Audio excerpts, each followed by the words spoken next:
പ്രിയപ്പെട്ടവരെ, ഞാൻ അനീഫ കട്ടുപ്പാറ. നമുക്ക് മനസ്സിലായിട്ടുണ്ടാവും വണ്ടിയുടെ ഫ്രണ്ടേജ് കാണുമ്പോൾ. മാരുതിയുടെ ഫസ്റ്റ് ഇലക്ട്രിക് വണ്ടിയാണ് ഗ്രാൻഡ് വിത്താര. വന്നതിന് ശേഷം അതേ ഇതിൽ ഈ വിത്താര പറഞ്ഞുകൊണ്ട് അപ്പോൾ അതിൻ്റെ ഫസ്റ്റ് വണ്ടി ലോഞ്ച് ചെയ്ത് ഫസ്റ്റ് ഡെലിവറി നമുക്ക് കിട്ടി. അത് ഞാൻ മുമ്പ് ഷോർട്ട് വീഡിയോയിൽ പറഞ്ഞിരുന്നു. അപ്പോൾ അതിന് ചെറിയ വിശേഷങ്ങളൊന്നും നിങ്ങൾ പങ്കുവെക്കുക. ആദ്യമായിട്ട് ഇടയിൽ പിന്നെ പ്രത്യേക ഘടനയുള്ള സ്റ്റാരിങ്, അതിൻ്റെ ഓരോ റൂൾസ് ഞാൻ പറഞ്ഞു തരുന്ന അടുത്ത വീഡിയോയിൽ. ഇതാണ് ഇപ്പോൾ അതിൻ്റെ ബ്രേക്ക്, ഇതാണ് എൻ്റെ ഗിയർ. 3 ഓപ്ഷനേ ഉള്ളൂ: റിവേഴ്സ്, ന്യൂട്രൽ, ഡ്രൈവിങ്. വണ്ടി നല്ല ഹൈറ്റിലിരുന്ന്, നല്ല പിന്നെ നമ്മളെ ഫോർച്യൂണറിലൊക്കെ ഇരിക്കുമ്പോൾ ഹൈറ്റിലിരുന്ന് ഇങ്ങനെ ഒരു ലുക്ക് ഉണ്ട്, ഫീലുണ്ട്. പിന്നെ ഓപ്ഷനുകൾ മാരുതിൻ്റെ അല്ലേ ഒട്ടും കമ്മിയില്ല. എല്ലാ അഡാസ്, ബ്രേക്ക് അടക്കം എല്ലാ ഓപ്ഷനുകളും. ഇന്റീരിയറൊക്കെ പക്ക. ഒരു ബ്ലാക്ക് ടച്ചിങ്ങിലാണ് വന്നിട്ടുണ്ട്. അതിൽ പ്രത്യേകത ഉണ്ട്. കാരണം നമ്മൾ കുട്ടികളെ കയ്യട്ടിയ അയക്കാതെ മാച്ച അങ്ങനത്തെ പ്രശ്നങ്ങളൊന്നുമില്ല. പിന്നെ ഡ്രൈവിങ്ങിനെ കുറിച്ച് പറയാമല്ലോ. അപ്പോൾ അതായത് എസ്ക്രോസ് പോലെ ബ്രസൊക്കെ യൂസ് ചെയ്താണ് നമ്മൾ മാരുതിൻ്റെ. അതിലൊക്കെ ഒരു എല്ലാം കൊണ്ടൊരു പ്രീമിയം ലുക്ക് ഉണ്ട്. സോഫ്റ്റ് ഡ്രൈവിംഗ് ആണ്. 6 വരിപ്പാതിയിലൊക്കെ ഒന്ന് കയറി നമുക്ക് 150 വരെ പിടിക്കാൻ കഴിഞ്ഞു. നല്ല ഉച്ച ടൈമിൽ ഒഴിവ് ടൈം ആയപ്പോൾ സ്പീഡ് ട്രാക്കിൽ ഒരു 150 ഒക്കെ പിടിച്ചു നോക്കി. പക്കയാണ്. ഒരു 5 വെയിറ്റ് ഉണ്ട് വണ്ടി. അപ്പോൾ ഈ വിത്താര മാരുതിയുടെ ഇവളുടെ ഡീലേഴ്സിൻ്റെ അടുത്ത് ഇപ്പം എത്തിക്കണു. നമ്മളെ മാരുതിൻ്റെ ഡീലേഴ്സിൽ വേറെ ഇങ്ങനെ ഓരോ പേര് പറയില്ല. ഈ ഡീലേഴ്സിൻ്റെ അടുത്ത് എത്തുന്നതിന് മുമ്പ് ഞാൻ കാഞ്ഞങ്ങാട് നിന്ന് നമ്മുടെ തിരൂര് വഹാബ് സാറിൻ്റെ ഇൻഡസ് മോട്ടോഴ്സിൻ്റെ വെയർ ഓഫിൽ കാഞ്ഞങ്ങാട് നെക്സയിലൂടെയാണ് ഈ വണ്ടി കിട്ടിയത്. അപ്പോൾ അത് ഫസ്റ്റ് ഡെലിവറിയാണ്. നമ്മൾ മലപ്പുറം ജില്ലയിൽ ഫസ്റ്റത്തെ ആണെന്ന് എൻ്റെ അറിവ്.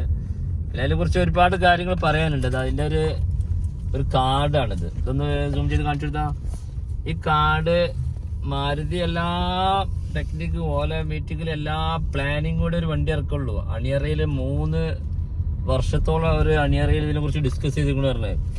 കാരണം ഇവിടെ ചലഞ്ചായിട്ട് അപ്പുറത്ത് ടാറ്റ ചെയ്ത് മാസം ഇങ്ങനെ വണ്ടികൾ ഇറക്കുകയാണ്. ചെറുതും വലുതും പ്രീമിയം വണ്ടി ലക്സുറികളായിട്ട്. അതിൻ്റെ ഇടയിൽ മാരുതി വെയിറ്റ് ചെയ്ത് ഇറക്കുമ്പോൾ അത്രയും ഇതാവണം. ഈ വണ്ടിക്ക് അവർ ആദ്യം ഔട്ട് ചെയ്തത് 25 ലക്ഷക്കാർ മാരുതിൻ്റെ ഒരു സൈറ്റിൽ കണ്ടത്.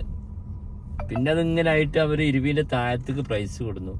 ഇപ്പോൾ അതിന് പ്രൈസ് അലോട്ട് ചെയ്ത് ഇപ്പം ലോഞ്ച് ചെയ്ത് ഇപ്പോൾ നേരത്തെ കൂടെ കാണൽ തുടങ്ങിയിട്ടില്ലെങ്കിലും സാധനം എല്ലാ ഡീലേഴ്സിൻ്റെ അടുത്ത് എത്തിക്കണം. അപ്പം ഞാൻ നേരത്തെ പറഞ്ഞത് ഈ വണ്ടി ഇൻഡസ് മുഖേന കാഞ്ഞങ്ങാട് നിന്നാണ് ഞാൻ വണ്ടി ബുക്ക് ചെയ്ത്. അങ്ങനെയാണ് വണ്ടി കിട്ടിയത്. മലപ്പുറം ജില്ലയിൽ ഫസ്റ്റത്തെ ഡെലിവറി എന്നുള്ളൊരു അവകാശപ്പെടാൻ എനിക്കുണ്ട്. തന്ന ചാരിതാർത്ഥ്യം ഷോറൂമുകാർക്കുണ്ട്. അപ്പോൾ അതിൽ ഈ കാർഡിനെ കുറിച്ച് ഒന്നുകൂടി വിശദമായി പറയാം. ഈ കാർഡ് നമ്മൾ മാരുതിൻ്റെ പ്ലാനിങ് പറഞ്ഞാൽ ഈ കാർഡ് നമുക്ക് ഇപ്പോൾ പിന്നെ ലോങ് യാത്ര, നമ്മളൊന്നും ഇവിടെ യാത്ര അല്ലേ, നമ്മൾ ഷോപ്പ് വീട് ഫുഡ് നമ്മൾ കഴിഞ്ഞു. ലോങ് യാത്ര പോകുമ്പോൾ ഇത് ഏത് സംസ്ഥാനത്ത്, ആന്ധ്ര, കർണാടക, വയനാട് എവിടെ പോയാലും നമുക്കിത് ചാർജിങ്ങിൻ്റെ കാര്യത്തിൽ ഒരു ബുദ്ധിമുട്ടില്ല. മാരുതിൻ്റെ ഏത് ഡീലേഴ്സ് ആയാലും ഈ കാർഡിൽ നമുക്ക് സൗജന്യമായിട്ട് 1 വർഷം റീചാർജ് ചെയ്ത് തരണം. ഒറ്റവാക്ക് പറഞ്ഞാൽ ഈ വണ്ടി എടുത്താൽ 1 വർഷം സൗജന്യമായിട്ട് ഓടാം. വിശദീകരിക്കണം ഒന്നും കൂടി. ഇതിൽ നമ്മളെ പേരിൽ ഇത് സ്കാനർ ഉണ്ടാവും. ഈ സ്കാൻ ചെയ്ത് മാരുതിൻ്റെ ഇന്ത്യയിൽ ഏത് ഡീലർ കയ്യിൽ നിന്നും നമുക്കിത് റീചാർജ് ചെയ്യാം. അഥവാ പമ്പിൽ എണ്ണ എടുക്കുമ്പോൾ എണ്ണ എടുക്കാം സൗജന്യമായിട്ട്.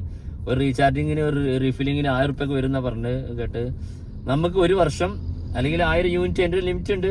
1 വർഷം വരെ ഈ കാർഡ് ഉപയോഗിച്ച് നമുക്ക് റീഫില്ല് ചെയ്യാം. അപ്പോൾ ട്രാവൽ ചെയ്യാൻ ഇഷ്ടമുള്ളവർക്ക് എത്ര ലോങ് യാത്ര, ടയറിന് തേയ്മാനം മാത്രമേ നോക്കേണ്ടുള്ളൂ. വേറെ ഒരു എക്സ്പെൻസും വരില്ല. അതൊരു വല്ലാത്തൊരു കിട്ടില്ല. ആ ഓഫർ എനിക്കുണ്ട്. 2 കാർഡ് ഉണ്ട് ഇങ്ങനത്തെ. അപ്പോൾ ഡ്രൈവിംഗ് എന്ന് പറഞ്ഞാൽ ഇതല്ലേ കരണ്ടുവണ്ടിയാണ്. വരുന്ന ആരും അടുത്തില്ല, പക്ക ഓൺ അടിക്കേണ്ടി വരും, ആരും അറിയില്ല. പിന്നെ ചാർജിങ്ങിന്റെ സിസ്റ്റം ചെറുതായിട്ട് വിശദമായ ഒരു വീഡിയോ ചെയ്യാം. ചാർജിങ് സിസ്റ്റത്തിൽ 3 ഓപ്ഷനാണ് വരുന്നുണ്ട്. ഒന്ന് ഹോം ചാർജിന് ലോ ഇതില്, അതില് 15, 14, 12 മണിക്കൂറൊക്കെ ആയിട്ടാണ്. കറക്റ്റ് നോക്കിയിട്ടില്ല, ഒരു 10 മണിക്കൂറിലേറെ പിന്നെ 100% ചാർജ് ആവാൻ. പിന്നെ ഒരു നോർമൽ ഫാസ്റ്റ്, അത് പിന്നെ അത് 12 മണിക്കൂറോ 10 മണിക്കൂറോ താഴെയിട്ട്, മറ്റേ 14 മണിക്കൂറോ. പിന്നെ വെരി ഫാസ്റ്റ് ഉണ്ട്. നമ്മൾ പുറത്ത് ഔട്ട്ലെറ്റ് ചെയ്യേണ്ടത്. പിന്നെ അതിനുശേഷം ഒരു 1.5 മണിക്കൂർ കൊണ്ട് ഫുള്ളാവും. അത് 3 പ്രാവശ്യം ചെയ്താൽ പിന്നെ ഒരു പ്രാവശ്യം നോർമൽ ചാർജിങ് ചെയ്യണം എന്നൊക്കെ കമ്പനി പറയണേ. അതിന്റെ വിശദമായ ഡീറ്റെയിൽസും പറഞ്ഞു. ഞാനിപ്പോൾ വണ്ടി ഇങ്ങനെ ഡ്രൈവ് ചെയ്ത് പോവാണ്. അപ്പോൾ നമ്മളെ ചാനലിലൂടെ നമ്മൾ വണ്ടി ഒന്ന് പരിചയപ്പെടുത്താൻ ഒറ്റ ഉദ്ദേശമുള്ളൂ. ഈ വിത്താര ബ്രാൻഡ് മാരുതിയുടെ ഫസ്റ്റ് ആണ്. ഞാൻ ഇത് ഉപയോഗിച്ച് 10 ദിവസം ഞാൻ ഉപയോഗിച്ചു. എൻ്റെ ഒരു അനുഭവം വെച്ചിട്ട് ഞാൻ പറയുകയാണ്, ഒരു സംശയമില്ല, ഒരു ഡയലോഗ് തന്നെയാണ് ഞാൻ പറയേണ്ടത്. ഈ വിത്താര ഈ മാരുതിയുടെ ഈ വണ്ടി, ഇന്ത്യൻ നിർമ്മിതമായ വണ്ടി, ഇപ്പൊ കറണ്ട് വണ്ടി ഇറങ്ങുന്ന ഏത് വണ്ടി, ടാറ്റ ആയാലും എക്സോൺ ആയാലും, ഒരു കമ്പനിയുടെ പേരും പറയില്ലേ, MG ആയാലും, എല്ലാ വണ്ടിക്കും ഒരു വലിയ ഭീഷണി വരുമെന്ന് എനിക്ക് ഉറപ്പാണ്. ഒരു സംശയമില്ല. കാരണം പ്രൈസ് നോക്കുകയാണെങ്കിൽ ഒരു പ്രീമിയം വണ്ടിയാണ്. പ്രൈസ് വളരെ അടിയിലാണ്. ഓഫറുകൾ അതിലേറെയാണ്. പിന്നെ ഓപ്ഷനുകൾ ഒട്ടും കുറവില്ല. മാരുതി അല്ലേ, ഈ സ്ക്രീനിന്റെ ഒക്കെ വലുപ്പം നോക്കുകയാണെങ്കിൽ സ്ക്രീനിൽ എല്ലാ ഓപ്ഷനുകളും, അഡാസ് ബ്രേക്ക് കൊടുത്തിട്ട് ഒന്നിനും കമ്മി വരുത്തിയിട്ടില്ല. സ്റ്റിയറിംഗോ എല്ലാം പക്ക, വളരെ സോഫ്റ്റ്. ഇതിൽ ഓപ്ഷനുകളൊന്നും പറയില്ല, എല്ലാ ഓപ്ഷനുകളും ഉണ്ട് ഇതിന്റെ. പ്രത്യേക പിന്നെ എയർ ബാഗുകൾ, ഓപ്ഷൻ കുറെ പറയുന്നുണ്ട്. അതുപോലെ ഇനി എത്ര പിന്നെ 8 അടിയിൽ ആൾ ഇരിക്കുകയാണെങ്കിലും അതിന് സ്പേസ്, കാൽമിട്ട് നിർത്തിയിരിക്കാം. ബാക്കിൽ ഒരു കൊട്ടവണ്ടിന്റെ സ്പേസ് ഉണ്ട്, ഡിക്ക്. മൈനസ് പറയാനിപ്പോ എന്താ, മൈനസ് പറയാൻ ഇതിൽ ആലോചിച്ചിട്ടൊന്നും കിട്ടൂല. മൈനസ് പറയാന് നമുക്ക് വണ്ടി ചെന്നിപ്പോ കിട്ടാല്ല, അതിന് മൈനസ് ആവണുള്ളൂ. വേറെ അടാറ് സാധനമാണ്. ഓക്കെ, അതിന്റെ ഒന്നിങ്ങനെ സ്പീഡ് പിടിച്ചത് നമ്മൾ പിടിച്ചു നോക്കാം. വണ്ടി റോഡ് ബ്ലോക്ക് ഒന്നും മുന്നിൽ പിടിച്ചോളാ. റോഡ് കാലില്ല വണ്ടി. എന്താ പുള്ളിങ്കറിങ്ങള്, അയ്യവ അതാണ് പുള്ളിങ്കറി. അതാ മതി. അപ്പൊ അതാണ് സംഭവം. വണ്ടി കിട്ടിലാണ് കേട്ടോ. പിന്നെ ഓട്ടോമാറ്റിക് ആണ്. ഇടത്തെ കാലം നമ്മൾ കെട്ടിക്കണ്ടോടെ വെക്കാം. നോർമൽ വണ്ടി ഉപയോഗിച്ചവർക്ക് 2 ദിവസം ഒരു തപ്പിത്തടവ് ഉണ്ടാവും. Okay, good bye. ഈ വിത്താര അനീഫ കട്ടും.